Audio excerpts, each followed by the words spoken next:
Yes, Rawalpindi is named after Maharana Bappa Rawal, क्योंकि ये गांव उन्होंने ही बसाया था। और मैं कई बार जब व्यंग उड़ाता हूँ इन लोगों का, पाकिस्तानियों का, तो उनसे कहता हूँ यार रावलपिंडी का नाम तो बदल के देखो जरा। तुम जब अपनी हिंदू आइडेंटिटी को इस तरह मिटाने पे लगे ही हो, तो रावलपिंडी का नाम भी कुछ और रख लो, वो तो महाराणा बप्पा रावल के नाम पर ही है। और लाहौर, जैसा कि तारिक फतेह जी समझाते हैं, वो भगवान प्रभु श्री राम के बेटे लव का बसाया हुआ था।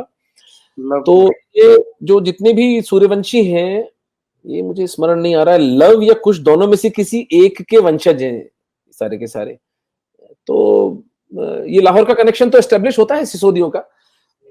अगर हम उसको पौराणिक काल से ना माने तो भी बप्पा रावल ने अफगानिस्तान और पेशावर के आसपास जो भी नौशेरा पठान है, ये सब बप्पा रावल की संतानें हैं। ये कर्नल टॉड ने अपनी बात में, अपनी किताब में सिद्ध किया है ये बात, और ये कई जगह से बात सिद्ध होती है।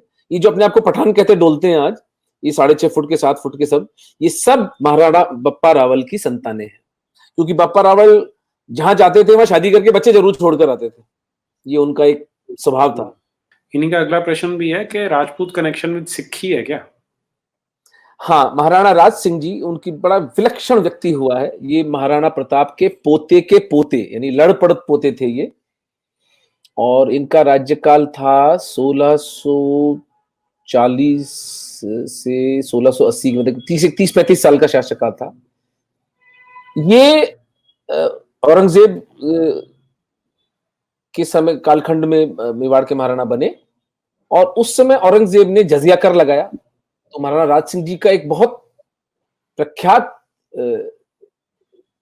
लेटर है जो उन्होंने लिखा उसको, कि ये तुम नीचता कर रहे हो। उसके बाद औरंगजेब ने जब वैष्णवों को तोड़फोड़ मचाई और वृंदावन के श्रीनाथ जी मंदिर को तोड़ा, तो श्रीनाथ जी की मूर्ति बेचारे पुजारी लोग लेके भागे। तो श्रीनाथ जी सपने में आए उस पुजारी के, और उन्होंने कहा कि तुम पश्चिम दिशा की तरफ जाओ, और जहां मेरा रथ अटक जाए वहां का राजा मेरा मंदिर बनाएगा। और हमारा सौभाग्य है कि वो श्रीनाथ जी भगवान का जो रथ था वो नाथद द्वारा में उदयपुर के पास आकर अटका। जब राज सिंह जी को पता चला तो उन्होंने कहा, हम हमारे भगवान कृष्ण को क्या शरण देंगे, ये तो हमारा सौभाग्य, कृष्ण हमें शरण देने स्वयं पधारे हैं। उस बात पर औरंगजेब के साथ राज सिंह जी का युद्ध हुआ। उसमें जोधपुर के राठौड़ों ने राज सिंह जी की मदद की। औरंगजेब का एक दुष्ट पुत्र था अकबर, वो भी अकबरी नाम का था, वो आया और उसको बुरी तरह पराजित किया। कई जगह लिखा हुआ है ये बात वीर विनोद में कि अकबर 3 महीने तक मेवाड़ के दर्रों में भूखा प्यासा घूमता रहा, उसके जूते मारकर। राज सिंह जी और मेवाड़ के मारवाड़ के राठौड़ों ने इनको पराजित किया।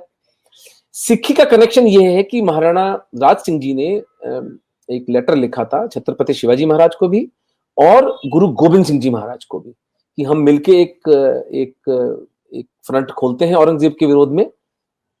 इसके अतिरिक्त सिक्खी का कनेक्शन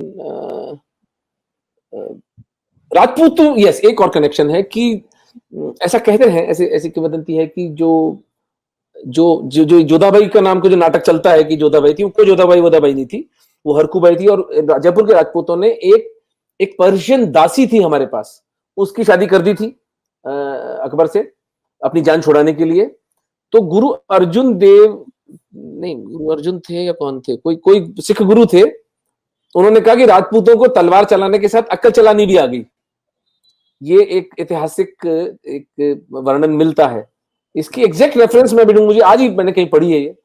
तो सिक्खी से कनेक्शन यही था कि उस वक्त देखिए संचार माध्यम इतना होते नहीं थे, लेकिन राज सिंह जी का कनेक्शन गुरु गोविंद सिंह जी महाराज के साथ में बिल्कुल एस्टेब्लिश होता है।